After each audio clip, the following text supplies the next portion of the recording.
Bismillahirrahmanirrahim. Assalamu alaikum. My name is Asad Yaqub and I am from Lahore, Pakistan. I teach IELTS here in Lahore. Well, I welcome you once again to my IELTS reading video. This is gender training IELTS reading video and I welcome you to this video, and this video is for those as well who are struggling with academic reading. Start with gender training and then go to academic reading, because gender training reading is the first step. Academic reading is the second step. So if you are having problem with academic reading, it's a good idea to start with gender training reading. The type of questions which we are going to start now is your most favorite type of questions, and that is multiple choice. Okay, many students ask me questions how to solve multiple choice, and now finally we are going to solve multiple choice in gender training IELTS reading section 3. So without any further delay, let's go to the booklet, question booklet, and there I'm going to solve this complete test for you and you will understand each and everything. Let's take a start. Okay, now we start with multiple choice. You can see we've got questions 33 to 37 and there are 4 options A, B, C, D, and multiple choice is really tough when it comes in gender training reading section 3. But anyways, we are going to do it. Choose the correct letter, write the correct letter and all that. Now in the statement you need to find the clue word, read about that and then come back here. What does the writer suggest about finding new dinosaurs? The clue word is new dinosaurs. And what does the writer suggest? You got to see the suggestion of the writer. So I'll go back and I need to see where do they talk about new dinosaurs. This part is already done. So I have to see if there is anything like new dinosaurs. Yes, it's written with capital letter. So it means I have to read this paragraph and there I'll find my answer, and I got to see what does the writer suggest. Now all that is suggested. It is every dinosaur obsessed child's dearest wish to discover and name a completely new species. In fact, that my colleague and I did wasn't that unusual. New dinosaurs are appearing everywhere these days. Now this is what the writer says. New dinosaurs are appearing everywhere these days, about 50 each year. And this pace shows no signs of slowing as different areas continue to open up to fossil hunters and a fresh generation of scientists come of age. Because of this plentiful supply of new fossil, we now know more about dinosaurs than we do about many modern animals. But there are still many unsolved mysteries. Okay, now let's see. A. Many scientists dream of being able to do so one day. Now, that's not right answer. B. It is probable that most have now been discovered. Now they have not said that most of the dinosaurs, they said many, but many and most, they are entirely different words. So it's not this. People are running out of places to look for them. Not at all. They did not say that people are running out of places to look for dinosaurs. So it's actually not D as well. It is becoming relatively common to dig one up. One means dinosaur. So it is becoming relatively common. This is the right option, and I tell you why it is becoming relatively common. They say new dinosaurs are appearing everywhere these days, about 50 each year, right? And then they go on about that. So it is becoming relatively common to dig one up, right? Okay, now let's go on. 34 in the 4th paragraph. Now it is easier because they have mentioned the paragraph. In the 4th paragraph, what does the writer suggest about paleontologists, right? If you can't read paleontologist, you can read it as pala, right? So in the 4th paragraph, first you go to the 4th paragraph, then find the word paleontologist and then you can read about it. So let's go on and we go to 4th paragraph. 1st, 2nd, 3rd and 4th. This is 4th paragraph and I need to find the word paleontologist. Okay, let's see. Yes, over here. I find the word paleontologist. Now I need to read ahead. And what's the question?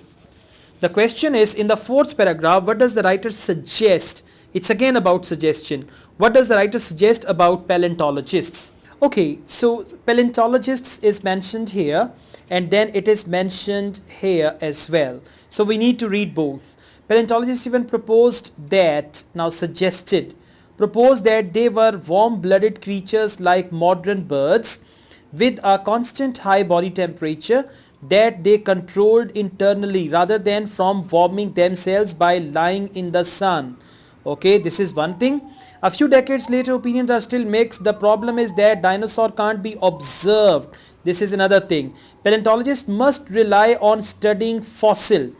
Dinosaurs cannot be observed. Paleontologists must rely on studying fossil. Some results are convincing. We know from studying their bones that dinosaurs had rapid growth rate just like modern warm-blooded animals. And then third place, paleontologists 1, 2 and 3. Other paleontologists however use the same fossil to suggest that dinosaurs were somewhere between cold-blooded reptiles and warm-blooded birds. Now let's see what's the question. The question is, in the fourth paragraph, what does the writer suggest about paleontologists? Now there are different opinions. Okay, so we just keep that in mind and we go through the options and see which option is going to be the right one. They should study the fossilized bones of dinosaurs more closely. Now see bones, they talked about bones here. Bones, studying their bones, their dinosaur had rapid growth rate, but they did not say anything like that. So that's why this is not the right option. Now we are left with 3 more options. Their theories are based on evidence that can be interpreted in different ways. Yes, let's just consider that for a second. See, it is impossible to have any confidence in the proposals they have made. We cannot say it is impossible. There isn't anything like that. If you just read, here, all that, paleontologists must rely on studying fossil, some results are convincing and all that. There isn't anything like impossibility. So it is impossible to have so it's not this as well. It is worrying that they still cannot agree about dinosaur body temperature. They talked about dinosaur body temperature, but there is nothing to worry about. They are not worried about it, right? Now, their theories are based on evidence that can be interpreted in different ways. Now, I'm going to tell you why. Here they say, even propose that they were warm-blooded and all that. Now, this is their theory. High blood temperature they control internally rather than from. Now, this is one interpretation of a theory. They've got a theory. What is that? Some paleontologists even propose that they were warm-blooded creatures like modern birds with a constant. Now, this is the theory and they've got the certain detail about that.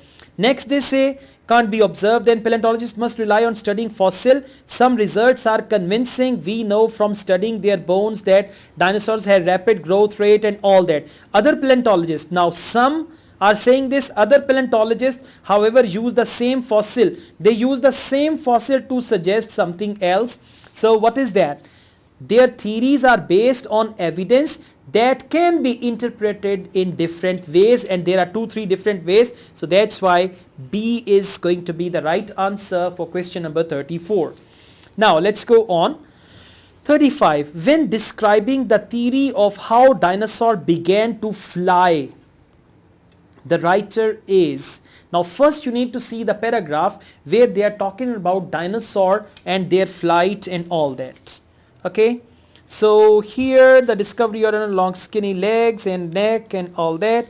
The theory that birds evolved from dinosaurs. Alright, they write something about it here.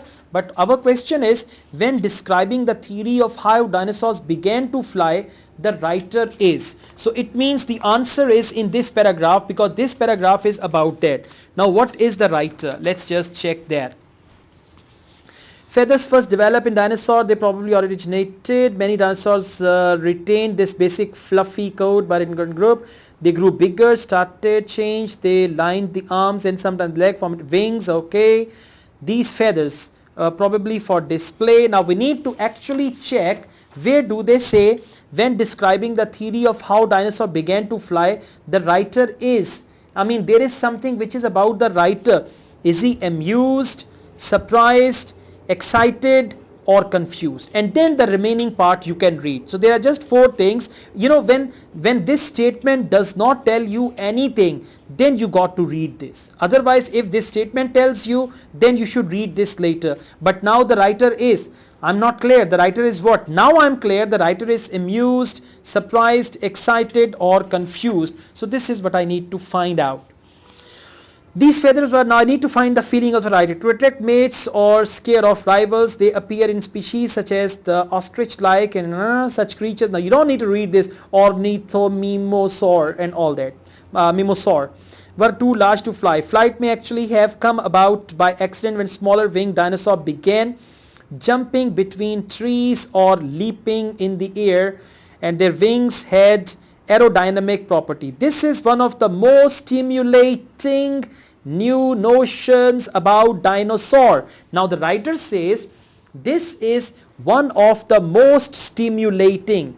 Now when we talk about something which is stimulating, what is that? So this is one of the most stimulating new notions about dinosaurs and a fascinating area for further investigation. Stimulating, fascinating. Now let's see. When describing the theory of how dinosaurs began to fly, amused by their flight probably came about by chance. Now amused, okay, this can be, but by their flight probably came. The writer is amused by that their flight probably came about by chance. They did not talk about it by chance. It's not A. B, surprised by the reason. Now the writer is surprised by the reason for the initial development of feathers. We don't see anything like surprise, confusion and all that. So it's not going to be this. C, excited by the different possibilities it holds for future research. Why not, guys? Why not? See that this is one of the most stimulating new notions about dinosaur and a fascinating area for further investigation. And for that they are using here future research. So that is why option C is the right answer for question number 35. Now let's go on. Question number 36. So one significance of melanosomes is that first you need to find melanosome and then one significance. Now what is one significance? We'll find it here. So now this statement is enough to scan and to read, and then we'll come back to this. Alright, now we need to see melanosome. On the previous page I checked, it's not there, so we need to go on. Last answer we found here. Remember, multiple choice questions and answers, they are in same order. So here we found the answer of question number 35. Now we need to read on. Yes, I see melanosome here. Okay. Alright, now we got to read. One significance of melanosome is that they what? Whatever they do. Okay, let's just see. If you look at modern bird flight under a microscope, you can see tiny blobs called melanosomes. These structures contain melan and one of the main, okay, they're explaining, but we need to find the significance. Some are round, others are egg-shaped. It's important because different shapes contain different, so if you can identify the shapes, you can identify the color. A few years ago, some paleontologists realized that you could find melanosomes. Now, a few years ago, some paleontologists realized that you could find melanosomes in particularly well-preserved fossil feathers. Alright, they discovered that. Now, what did they discover? Different dinosaurs had different melanosomes. Their discovery was different dinosaurs had different melanosomes, which meant they had a variety of colors. Okay, dinosaurs therefore probably came in a rainbow of colors. Yet another thing that links them to modern birds. Now this part has got the answer. What is that? One significance of melanosome is that they, now we got to see what? Provide further evidence of where birds evolved from. Yes, exactly. Provide further evidence where birds evolved from. Now I tell you why. There they say, in well-preserved fossil feathers, they discovered that different dinosaurs had different melanosomes, which meant they had a variety of colors. Now this last sentence, dinosaurs therefore probably came in a rainbow of colors, yet another thing that links them to modern bird. Now another thing that links them to modern bird, one thing. Now we need to see if they further talk about it in the next paragraph. The most enduring mystery of all, which has been argued about ever since the first dinosaur fossil were found. Why aren't dinosaurs around today? Of course we know now that birds evolved from dinosaurs. Okay, see that? Some hint here and then some hint here. Birds evolved from dinosaurs, so some dinosaurs do continue in a sense. Now what is that? Provide further evidence of where birds evolved from. Birds evolved from dinosaurs, so A is going to be the right answer. Let's see why others are wrong. Are only found in certain. So one significance of melanosome is that they are only found in certain parts of the bird. No. They can be clearly seen in most fossilized feathers. No. They are only found in certain birds and dinosaurs. No. Right? So this is the right answer. Now let's go on 37.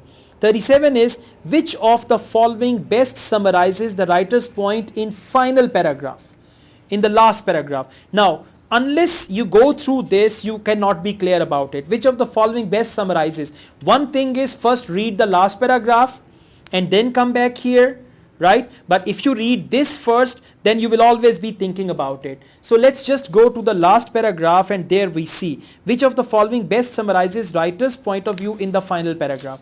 Now this is final paragraph, right? And we have already read it until here. Now which of these summarizes? We need to see the summary of the last paragraph, what that is. Okay, here we found 35, here we found 36, now we are looking for 37. So let's see. But there's nothing, and they dominated the planet for 150 million years. That's when a 10 kilometer wide, now they are saying something, 10 kilometer wide asteroid came out of space and struck what is now Mexico, impacting with huge force and unleashing earthquakes, tidal waves, wildfires and hurricanes, force winds. Although paleontologists still like to argue, now this is something new, a new development, about what part of the asteroid played in the dinosaur extinction. They are talking about the extinction of the dinosaur. There really isn't much of a mystery left. The asteroid did it and did it quickly. So that asteroid which hit the planet Earth did it and did it quickly. Okay. There are few signs that dinosaurs were struggling before the impact. None survived except a few birds and some small furry mammals. Okay. Now what do they say? Which of the following best summarizes the writer's point in the final paragraph? Now he talked about the destruction or extinction of the dinosaur. Now let's see what is that.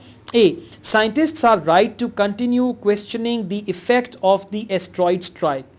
Now he said actually it did it, and it did it all very clearly. So it's not going to be A, right? Next, B. Large flightless dinosaurs may have existed after the asteroid hit. No, it is not the right answer. They say here dinosaurs extinction.